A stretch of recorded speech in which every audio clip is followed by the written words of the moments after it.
Hi, everyone. Welcome back to another episode of the SOULKATION podcast. I am here with Susie Carter. Oh my gosh. She is a consultant. She's consulting 5 to 7 figure businesses all across the country, despite Corona. She is coaching top leaders in the industry, people like John Asraf. He's amazing on goals. Lisa Nichols, she's amazing on so many things. Steve Harvey, Doug Carter, Paul Mitchell. She's also a speaker and a trainer. She's a profit coach. She's helped over 100,000 entrepreneurs increase their revenues by 3,000%. Who knew percents could even go that high? You know? She's also an author. Her newest book, well, number 10, is entitled Power Your Profit, which is a book about a bulletproof start to finish plan for taking your business from startup, where a lot of us are, to the multi-million-dollar mark. I just wanted to say, not only am I grateful for this interview, but my first week in California, after my entire family told me it was going to be a terrible idea and not to move here, I went to the Speak and Write conference, and that's where I heard Susie. And everything that she said on stage confirmed exactly where I was supposed to be in my life. So not only am I grateful for this interview, I'm grateful for what you said on stage. So welcome to the podcast. Thank you. I'm so excited to be here. I'm glad we were able to friend to you, make a difference, right? It takes a village for us to figure this thing out called business. Yes. And we're so blessed now because we have people like you, right? When I first started business, look, I'm going to age myself a little bit. We didn't have the internet. So we didn't have education so easy, right? You either had to go to an event or go to the bookstore, and it's just different, right? With podcasts and YouTube and the access we have to amazing, talented, high-performing people is brilliant. So thank you for everything you do for us as entrepreneurs, because we talked about it earlier, it takes a village. We got to stick together to help us all figure out this thing called business, money, and finances. I agree. That's good. It's already good. So just to start off, so you are one of 9. Was that correct? I'm one of 9. There are 9 brothers and sisters. There's Bobby Ronnie, Stevie Cherry, Joni Shelley, Susie Kelly, Debbie. Wow. And y'all grew up in a 3-bedroom apartment. A 3-bedroom house. Wow. 1,200 square feet, 6 girls, 1 bathroom. Wow. I don't know how we did it. So take us on the journey, because I'm sure there's many stories tucked away, but from that type of environment to a mindset where you've grown, you created multi-million-dollar businesses. How did we get there, Susie? Well, I just got chills when you said that. So part of it is I knew what I didn't want, right? I knew I didn't want to live in that environment. I knew that I wanted another bathroom. My aunt had 2,000 square feet and 2 bathrooms. I'm like, she is rich. She has 2 bathrooms. Yeah. So from an early age, I just knew I wanted something different. I didn't know what it looked like. We were humble, right? We didn't have a lot. We lived in a very humble neighborhood. That's a nice way to say broke. And I don't mean like the broke that you don't know you're broke. You know you're broke, right? It's not like I grew up poor, I didn't know. No, we knew. We were really clear. We were clear. Very clear. So I had never seen anything outside of TV, right? Like somebody's house. And I remember in 7th grade, I went to Joni Ring's house and I walked in her house. Now, mind you, with 9 kids, 2 parents, that's 11 people and 1,200 square feet. Everything is brown. The couches are brown, the carpet's brown, the furniture's brown. Everything's brown because you got that many kids. It's all dirt. You can't see the dirt. Exactly. I walked into Joni Ring's house, Logan. Oh my gosh, it was beautiful. Everything was white. I was scared to touch anything. She had this beautiful bedroom, 1 bed in the room. We had 4 beds in our room, 2 sets of bunk beds. Right. So I'm like, 1 bed in this room. She had her own bathroom. Her sister had her own bathrooms. Her parents had this palatial bedroom and they had a swimming pool. I'm like, this is my dream. Right. I look back at the 3rd house I bought. That house is resemblance of Joni Ring's house. Like just the opulence of it, how big it was. It wasn't big. It was still, I think 3,000 square feet. It wasn't a huge home, but it was like from where I came from, this was a mansion. Right. So I just knew I wanted something different. And because there was 9 of us, right, we didn't get allowance. I didn't even know there was a thing called allowance. I didn't know that until, later on when my girlfriends were like, my parents cut me off. I'm like, cut you off from what? They cut me off financially. I'm like, what do you mean? They're not giving me money. I'm like, they gave you money? You have no idea how lucky you are. Why did they give you money? Just because? They're all indignant. They cut me off. Hilarious. So my dad always said to us, he's like, look, Suze, you can have whatever you want. Just go get a job. I'm like, get a job. So I was that kid. I was the lemonade stand. I was selling Avon. I was selling anything that I could sell as a kid. I sold it. Anything that I could earn money, I did it. I babysat, I cleaned houses, right? Cleaned toilets, washed windows. I didn't care. I just wanted some money, right? To be able to do and have. Right. And I've always been a saver, right? Save, save, save. I always had money. My friends didn't have money. My brothers and sisters never had money. And I learned the power of profit. It's so crazy at a really early age. So as kids, we didn't get chocolate, we didn't get like treats. So once a quarter, maybe once every 6 months, we'd make cookies. And then we'd ration the cookies because you can't leave them in the cookie jar because somebody eat them all. So each person got 10 cookies, right? So you'd have your little baggie of cookies and I would sit back and I would wait and they'd all eat their cookies. Now, I don't know, you know what it's like to do dishes for Thanksgiving? Yes. Imagine that every single day. Because there's 11 people. You're doing Thanksgiving. We had no dishwasher. We were the dishwasher. Right. So every day it's like Thanksgiving, all those dishes and all those pots and pans, all that potato peeling. So I watched and I learned that they loved sweets. Well, I'm like, I'd rather have someone do my chores. So I would barter my cookies for their chores. Look, you want a cookie? And you want to do the dishes tonight. So I got down to 2 cookies for dishes, which is amazing when you think about how many dishes. Think of Thanksgiving dinner. That's how many dishes there were. So, and then for the next candy opportunity was Halloween. So I hoarded my candy, right? The chocolate, the things that, and I hid it because, that many kids you're stealing, everybody's stealing everything. I hid my chocolate. So when all their candy was gone, it's laundry day. Who wants to do my laundry? I got candy. So you were a strategist. I didn't know I was right. I was a hustler. So I didn't know that, I didn't really know, but I just was smart to go, I don't want to have to do this. You like this, so I'm going to give you this, which is business. So that's so funny. So I want to get out of my business. That taught you basically how to be a profit coach. So explain what that is to the audience and how do you actually help your clients get profit for their businesses? Because I'm sure there are multiple businesses that you work with. I have crazy business. I have speakers, authors, writers, coaches, right? I have a financial advisor. I have a machinery company right now. They make valves. I have some doctors that I consult with. So it runs the gamut. Because once you realize business is business is business, every business has certain profit margins and indicators and that we're looking at and measuring. But at the end of the day, it's how many customers do we need? How much are they spending? What's your budget? What's left over, right? Yeah. So my clients gave me the name the Profit Coach because they're like, Susie, do you know what you do? I'm like, I do, but what do you think I do? They're like, you are the prophet. You help us find money everywhere. And it is a gift. I can look at your profit and loss statement and go, here's the money. I can look at a startup company and go, here's what you want to do based on my own silly mistakes, because I've been doing this a long time. So I've made horrendous mistakes, but those mistakes won't have to be your mistakes. Those mistakes allow me to really grow businesses at an exponential rate because I can see what's going to happen before it happens. Even now, right, we're in this pandemic.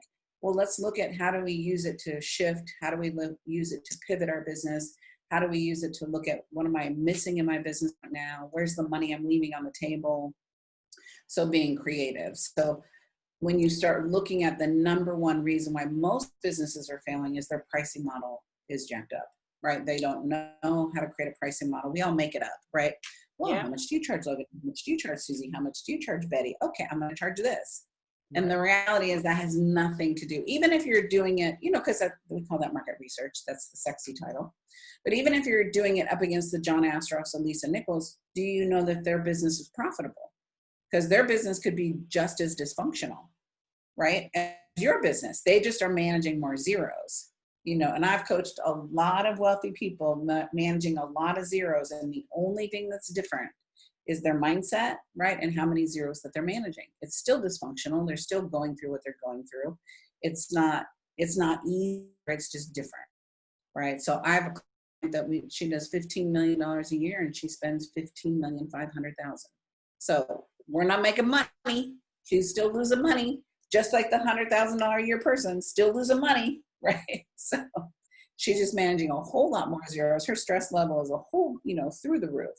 So Right. I think it's important when we're setting up a business, your pricing is key.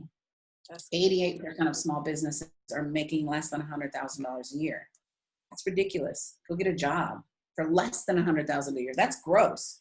So, if that's gross, about half of that is going to cost of goods and your expenses. So let's really put a solid plan in place so you can turn your side hustle into a business, right? You can turn your business into a profit generating machine. That's good. That's perfect, because a lot of the listeners are professionals who are building businesses. And they're like, should I quit my job and put my all into the business and grow it? What would you suggest to a person that's battling, like, should I stay and put my all in a business or what? That's a great question. So there's two things. One, if you have the financial resources to back the business and leave your job, then do that. If you don't have the financial resources, then I want to say wean out of your job, right? Wean out of it. Go, can I work part-time? Can I work from home? Can I free up some time, right? So if you have part-time work with full-time income, that's great. So you want to, once you build your part-time business, right, your hobby, and turn it into a business, we want to get the revenues up to where you can see if I spend a little bit more time, it'll exceed my job income. That's when you want to quit, when it exceeds your job income. You want it from your job, you want to take a percentage of that money and put it towards your funding your business, right? So that you're funding that business, because you have to have money to grow a business, right? I've bootstrapped my businesses. That's hard. So you've got to save money, get your credit in order, right? Get a credit line ready so that when you launch your business, you have breathing room. Because nothing's worse when you quit a job and you're not getting that consistent money, whatever the money is, 10,000, 5,000, and all of a sudden it's nothing and you have nothing to fall back on. So when we start a business, we got to put 10 units of energy in to get 1 unit of result. Once we get the momentum going, you put 1 unit of energy in to get 10 units of result. So startup is 10 units of a lot of nothing but hard work. Then you start squeaking it and you're like, okay, I made $1. That's so good. So again, 80% of small businesses are failing in the first 5 years. And I believe it's just they didn't have a plan. They didn't have a strategy. They had a hope and a dream and they had excitement. But without that plan, we're destined to fail. Right? I freak out, Logan, about money all the time. Right? I freak out. I'm playing big, spending a lot of money. And I'm like, okay, stop.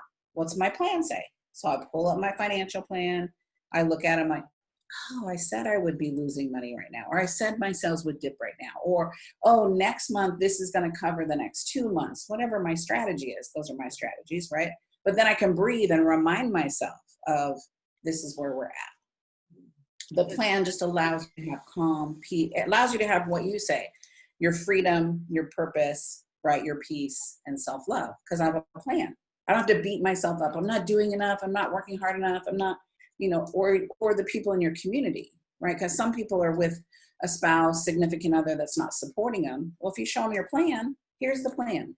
Here's where the money's coming in. That'll give you the freedom, the peace, right? And then you can love yourself and love them. Because if not, it's just going to cause friction and battle. And that is the worst when you're trying to build something and there's friction and battle. That's so true. That's good.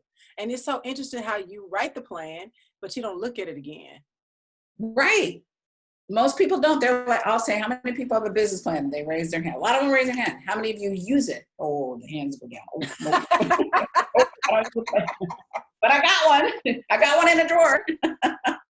Hang it on the wall. I walk past it every day, but I haven't looked at it since January. Honestly, I have not. Yeah, that's good. Yeah, so you want to be in it every day, every week, every month, right? At least every month to look at what did I say I was going to do and what did I do? And then if I didn't do that, I can be a little ambitious. So my goals, I look at, okay, well, I wasn't really realistic. I still want to have a stretch goal. But if you're always stretching and you never have some reality inside of the goals, you just feel like a big fat loser, right? Like I never hit my goals, right? So I have two goals. I have a must goal, like this, I must hit this, and then I have a stretch goal. I'm always playing to the stretch goal, and then usually, right, I fall somewhere in the middle, right? So I'm not mad that I didn't hit my stretch because I did more than my must, and so then I can celebrate the win versus just having that one goal and then you don't hit it. It's either you're great or you're not. And nobody wants that feeling. There's no self-love in that. There's just, that you're beating yourself up with the stick. I didn't do it again, right? Because this job, we call it being a lonelypreneur, not an entrepreneur. Because we're in offices by ourselves. Like I get to talk to you. I'm like, oh, I could touch her. Like I could see her. I could be with her. Because you're right. You don't have a team at home. I have a big team, but nobody's here. It's just me, right? So you've got to have that community around you, whether it's significant other, your ride or die coaches, your ride or die friends that are willing to remind you the work that you're doing in the world, remind you that you're playing a big game. There's so many naysayers because entrepreneurs are crazy, right? This is a big risk. You said it earlier. People are thinking you're cuckoo because you're doing this thing. My dad, look, Logan, my dad wanted me to go get a government job. Can you see me? I have a government job right now. He's like, go get a government job. I'm like, nobody can be the boss of me. I'm not a good rule follower. I had to be an entrepreneur. You are speaking my language right now. Right? That's why I had to be an entrepreneur. Who's going to be the boss of this? This is too much. Oh my gosh. We'll talk about it after. Okay. So you work with top leaders. I mean, come on. Amazing. What do you see in them that other people just do not possess? That's a good question. I'm going to say it's that tenacity. That there's no option to not win. You take failing off the table. So I take failing off the table. My girlfriends that are playing at this level, there is no what if I don't. There's not what if I don't. It's if I'm not hitting it, how do I get to it? Right? We're not just being in mediocrity, and we keep playing bigger, stretching the envelope, and but we also have a phenomenal tribe around us, right? That are playing the same game, that are risking as much as we are, that are either 10 steps ahead of you, right? So that you're not feeling cuckoo because you can feel like, oh, am I doing the right thing? If you just get 3 people, all know in prayer, you get 3 or more together, miracles can occur. So you get 3 people together that are on your, they're not kumbaya. They're, yes, this is the right decision. Yes, it's scary. Yes, it's a risk, and you got to do it, right? I have what I have because I was willing to risk it all to get it all. Yeah. So you got to be willing to risk it all to get it all. And that's scary. That's like putting everything on the line. Right. So I just completed my assignment with Lisa Nichols, right? I ran her company for 10 years. And so we just completed that relationship. And so basically I had to start all over because I put everything in that company, right? I own shares in that company. So I still have a percentage of the company, but I'm not in that company at all. And so to start all over again from nothing, no database, social media, I had 5,000 friends, right? That I accumulated over the years. And literally in a year, we went from no press to over 8,000 outlets. We went from no sales to $1.3 million in sales. I went from no database to over 9,962 people in my database. I went no funnels, no marketing campaign, no product to creating a $1.3 million business. So if I can do it, you can do it. And what I did is I just followed my plan. Like when I would freak out, I would look and go, okay, wait, what do I need to do? Let me look at my plan. Okay, how many customers do I need? Okay, where are those customers at? Okay, what do I need to serve them with? Right? So it's looking at what's the highest income producing activity only you can do. Everything else, I need to delegate it. If I got caught up in building my funnels, we wouldn't be on this call. Even right? if you don't have the budget like you do, because you have a budget, of course. You have a couple coins. Put a budget together. Yeah. So Lisa and I knew we were completing. So I put a budget together, right? I made sure I had a credit line. I made sure, so I've always used American Express, and American Express, I don't have a limit. Now I have a limit in my head, but I don't have a limit on the card, right? So I had to have the financial freedom to spend the money to build the things, right? So I had a budget. Here's how much I'm going to spend. That's it. This is what I'm spending, knowing that's what I'm going to spend. Yeah. And so just like everyone else should have a budget. If your budget is $10,000 to invest in your business, then it's $10,000. Mine happened to be $250,000 that I could invest, right? That allowed me, but would you invest $250,000 to get $1.3 million? Yes, ma'am. Right? All day long. Yes. All day long. So I knew what I could do because I've done it for myself. I've done it for other people to go, I just need to follow my own coaching, right? Just, you got to find a really great coach that believes in you, that's going to hold you accountable, that's going to tell you what you don't want to hear. A good coach doesn't agree with you. A good coach isn't always just rubbing your back. A good coach is kicking some booty and going, get into action, right? So I hired my first $100,000 coach. I was like, holy crap. A sweat. Look, I'm itching just talking about it. But I knew this is the person I needed, right? And I'm like, look, this is going to pay for itself inside itself. Girl, that next month, I closed my first $100,000 client. Because I'm like, if I'm paying her that, someone's paying me that. If I'm willing to pay that, someone's going to pay her that, pay me that. Right. So when you hire a really good coach, whatever your budget is, right? But it's got to make you stretch, right? You can't have the hookup. People want the hookup. You get the hookup, you're not going to value it. You got to put skin in the game. I got to put skin in the game, right? From my PR company, I played bigger and spent more that first year than I had in years because, I had been comfortable. I was using other people's money, right? I didn't have to risk it. We risked, but it wasn't necessarily like pull money out of my pocket risking, right? And I knew I wanted to build something different and more sustainable. To go, how do I do this and build truly a company that doesn't rely on me? That's so good. So break down that sentence where you said only you can do this thing or create this product, or like, do you sit down and write out, these are my gifts. This is where I'm super strong at. These are the things I literally hate doing and can't do. And you delegate those things? Well, there's kind of two loaded questions in there. One is, what's my gift? So when you're looking at creating a product to sell, I want you to go to your customer, your friends, your community. What do they say you're really good at? My clients called me the profit coach. I didn't. I was a business strategist. They're like, no, that's not what you are. They're like, no, you're the money. You're the profit coach. You find us money everywhere. I'm like, I am. Now it's all centered around business strategy, but they're like, no, that's not you. And then I just started listening to what my clients said they wanted, right? We started with, really, if you look at, so you got to have a book. I don't care who you are. You need to have a book because a book gives you instant credibility, but a book becomes the foundation of everything in your business. I was a hairdresser when I wrote my first book. Now, because I wanted to be the credible authority in that industry.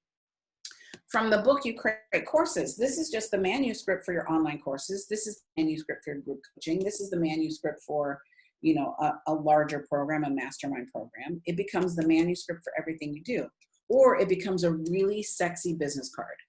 So if you're choosing to have me over a consultant that doesn't have any books, that isn't an international bestseller, that's all in my favor. That's like your resume as a business person. Doesn't matter what vocation you're in. My homeopathic doctor has a book, and it's all talking about supplements and hormones, and she goes and speaks on the topic, and then we enroll them in her clinic. So she has a service-based business. We're just using the book for increased credibility to get people in the clinic. We get them in the clinic. We went from 1.4 million to 4.8 million by using this strategy. It's crazy. So that's the one thing. The second thing is, when I said your highest income producing activity, what's the thing that brings money into the company? Now, if you're a web developer and you're the creator, then that's your highest income producing activity. But then I got to find a salesperson.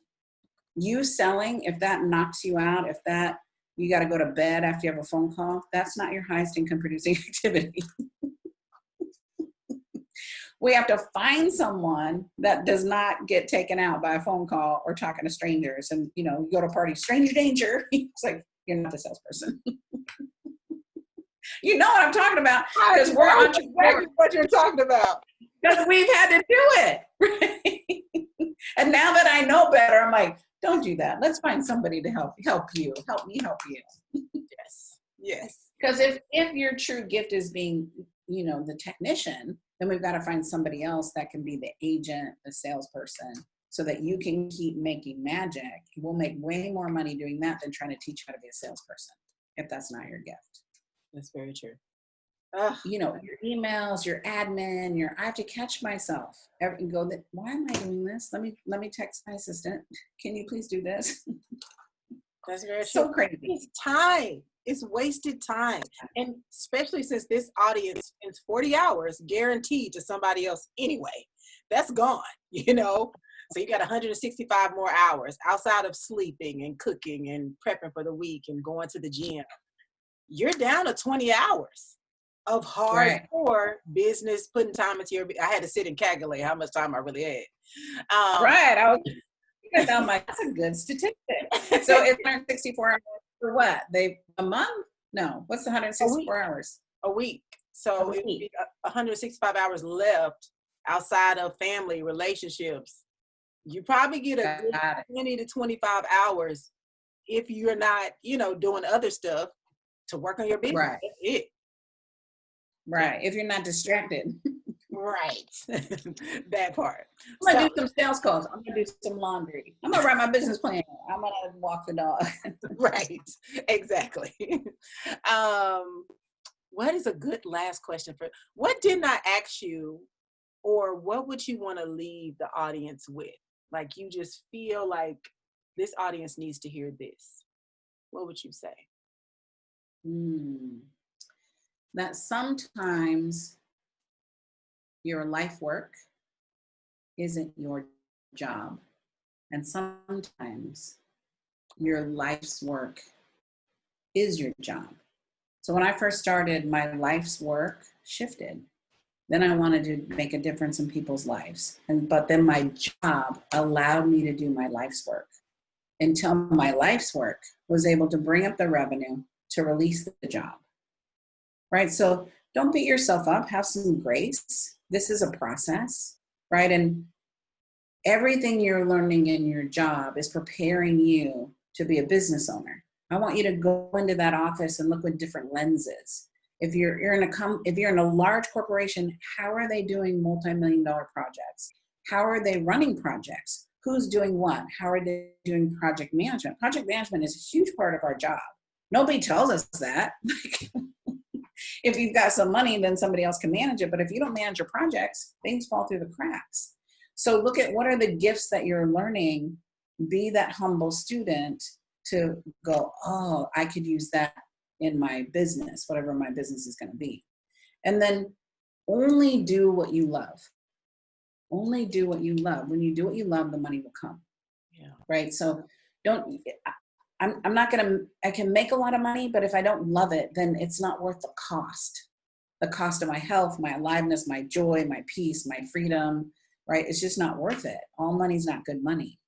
So find that thing that you're amazing at, and let's figure out how to monetize it.